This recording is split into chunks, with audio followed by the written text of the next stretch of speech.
ನಮಸ್ಕಾರ ಸ್ನೇಹಿತರೆ, welcome to my YouTube channel. ಇಂದು ನಾವು JSSK ಅಂದರೆ ಜನನಿ ಶಿಶು ಸುರಕ್ಷಾ ಕಾರ್ಯಕ್ರಮ ಬಗ್ಗೆ ನೋಡ್ತಾ ಹೋಗೋಣ. ಇದು ಭಾರತ ಸರ್ಕಾರದ ಮಾತೃ ಮತ್ತು ಶಿಶು ಆರೋಗ್ಯ ಯೋಜನೆಯಾಗಿದೆ. JSSK ಅಂದರೆ ಜನನಿ ಶಿಶು ಸುರಕ್ಷಾ ಕಾರ್ಯಕ್ರಮ ಎಂಬುದು ಭಾರತ ಸರ್ಕಾರದ ರಾಷ್ಟ್ರೀಯ ಆರೋಗ್ಯ ಮಿಷನ್ NHM ಅಡಿಯಲ್ಲಿ ಜೂನ್ 1, 2011 ಪ್ರಾರಂಭವಾದ ಯೋಜನೆಯಾಗಿದೆ. ಈ ಯೋಜನೆಯಡಿ ಸರ್ಕಾರಿ ಆಸ್ಪತ್ರೆಗಳಲ್ಲಿ ಚಿಕಿತ್ಸೆ ಪಡೆಯುವ ಎಲ್ಲ ಗರ್ಭಿಣಿಯರು ಮತ್ತು ಜನನದಿಂದ 30 ದಿನಗಳ ಒಳಗಿನ ಅಂದರೆ ಅಟ್ ಬರ್ತಿಂದ 30 ಡೇಸ್ ಒಳಗಿನ ನವಜಾತ ಶಿಶುಗಳು ಅಂದರೆ ನ್ಯೂ ಬಾರ್ನ್ ಬೇಬೀಸ್ಗೆ ಉಚಿತವಾಗಿ ಸೇವೆಗಳನ್ನು ಪಡೆಯಬಹುದು. ಯಾರ್ಯಾರು ಅಂತ ನೋಡಿದ್ವಿ ಅಲ್ಲ, ಗರ್ಭಿಣಿಯರು ಮತ್ತು ಜನನದಿಂದ 30 ದಿನಗಳ ಒಳಗಿನ ನವಜಾತ ಶಿಶುಗಳು ಅಪ್ ಟು 1 ಮಂತ್ ಈ ಬೇಬೀಸ್ ಉಚಿತ ಸೇವೆಗಳನ್ನ ಪಡೆಯಬಹುದು. ಅಗತ್ಯ ದಾಖಲೆಗಳೇನು ಅಂತ ಅಂದರೆ ಆಧಾರ್ ಕಾರ್ಡ್, ಗರ್ಭಧಾರಣೆಯ ನೋಂದಣಿ ದಾಖಲೆ, ಆಸ್ಪತ್ರೆಯ ದಾಖಲಾತಿ ವಿವರಗಳು. ಆದರೆ ನೀವು ಕೇಳ್ಬೋದು, ಇದಕ್ಕೆ BPL ಕಾರ್ಡ್ ಅವಶ್ಯಕತೆ ಇದೆಯಾ? APL ಅವ್ರಿಗೆ ಮಾತ್ರ ಆಗುತ್ತಾ? ಗೌರ್ಮೆಂಟ್ ವರ್ಕರ್ಸಿಗಾಗುತ್ತಾ? ಇದು BPL ಅಂಡರ್ ಬರಲ್ಲ. BPL ಕಾರ್ಡ್ ಇದಕ್ಕೆ ಅವಶ್ಯಕತೆ ಇಲ್ಲ. ಇದು ಒಂದು ಮಾತೃತ್ವ ಮತ್ತು ನವಜಾತ ಶಿಶುವಿಗೆ ಕೊಡೋ ಒಂದು ಉಚಿತ ಸೌಲಭ್ಯವಾಗಿದೆ. ಇದರಲ್ಲಿ BPL ಕಾರ್ಡ್ ಬರೋದಿಲ್ಲ. ಓಕೆನಾ?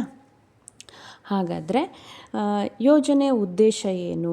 ಈ JSSKನ ಉದ್ದೇಶ ಏನು ಅಂದರೆ ತಾಯಿಯ ಮರಣ ಪ್ರಮಾಣ ಅಂದರೆ MMR ಮೆಟರ್ನಲ್ ಮಾರ್ಟಾಲಿಟಿ ರೇಟ್ನ ಕಡಿಮೆ ಮಾಡೋದು, ಶಿಶು ಮರಣ ಪ್ರಮಾಣ IMR ಇನ್ಫ್ಯಾಂಟ್ ಮಾರ್ಟಾಲಿಟಿ ರೇಟ್ನ ಕಡಿಮೆ ಮಾಡೋದು, ಸಂಸ್ಥೆಗಳಲ್ಲಿ ಹೆರಿಗೆಗಳನ್ನ ಹೆಚ್ಚಿಸೋದು, ಗರ್ಭಿಣಿಯರಿಗೆ ಆರ್ಥಿಕ ಭಾರ ಕಡಿಮೆ ಮಾಡೋದು, ತಾಯಿ ಮತ್ತು ಮಗುವಿನ ಆರೋಗ್ಯ ಸುಧಾರಿಸೋದಕ್ಕೆ ಸಹಾಯ ಮಾಡುವುದು. ಯೋಜನೆಗಳ ಪ್ರಮುಖ ಉದ್ದೇಶ ಗೊತ್ತಾಯ್ತಲ್ಲ ನಿಮಗೆ. Mortality rate is nothing but death rate. ತಾಯಿ ಮತ್ತು ಮಗುವಿಂದು ಮರಣ ಪ್ರಮಾಣನ ಕಡಿಮೆ ಮಾಡೋದು ಇದ್ರದ್ದು ಮೇನ್ ಉದ್ದೇಶ. ಮತ್ತು ಸಂಸ್ಥೆಗಳಲ್ಲಿ ಹೆರಿಗೆ ಆಗೋದ್ರಿಂದ ಅಲ್ಲಿ ಎಲ್ಲ ಸೌಲಭ್ಯಗಳು ತಾಯಿ ಮಗುವಿಗೆ ಸಿಗ್ತಾ ಹೋಗುತ್ತೆ. ಓಕೆನಾ? ಆರ್ಥಿಕ ಭಾರ, ಈಗ ನೀವು ಒಂದು ಗರ್ಭಿಣಿಯರಿಗೆ ಆರ್ಥಿಕ ಭಾರ ಕಡಿಮೆ ಆದರೆ ಎಷ್ಟೋ ಸಮಸ್ಯೆಗಳಿಂದ ಅವರು ನೆಮ್ಮದಿಯಾಗಿ ಇರ್ತಾರೆ. ಓಕೆನಾ? ಗರ್ಭಿಣಿಯರಿಗೆ ದೊರೆಯುವ ಸೌಲಭ್ಯಗಳು. ನಾವಿವಾಗ JSSK ಅಡಿಯಲ್ಲಿ ಸಿಗೋ ಉಚಿತ ಸೇವೆಗಳ ಬಗ್ಗೆ ನೋಡ್ತಾ ಹೋಗೋಣ. ಸೇವೆಗಳಲ್ಲಿ ಡಿವೈಡ್ ಆಗುತ್ತೆ. ಹೇಗೆ ಅಂತಂದರೆ ಗರ್ಭಿಣಿಯರಿಗೆ ಬೇರೆ ಮತ್ತು ನವಜಾತ ಶಿಶುಗಳಿಗೆ ಬೇರೆ ಬೇರೆ ಆಗುತ್ತೆ. ಈಗ ಫಸ್ಟು ನಾವು ಗರ್ಭಿಣಿಯರಿಗೆ ದೊರೆಯುವ ಉಚಿತ ಸೌಲಭ್ಯಗಳನ್ನ ನೋಡ್ತಾ ಹೋಗೋಣ. ಏನೇನು ಗರ್ಭಿಣಿಯರಿಗೆ?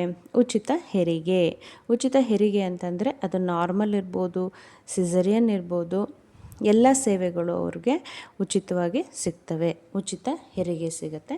ಆಮೇಲೆ ಉಚಿತ ಔಷಧಿಗಳು, ಅವರು ಅಡ್ಮಿಟ್ ಆದಾಗಿಂದ ಡೆಲಿವರಿ ಆಗೋವರೆಗೂ ಅವ್ರಿಗೆ ಇಂಜೆಕ್ಷನ್ಸ್ ಇರ್ಬೋದು, ಮಾತ್ರೆಗಳಿರ್ಬೋದು, ಪ್ರತಿಯೊಂದು ಉಚಿತವಾಗಿ ಸಿಗ್ತಾ ಹೋಗುತ್ತೆ.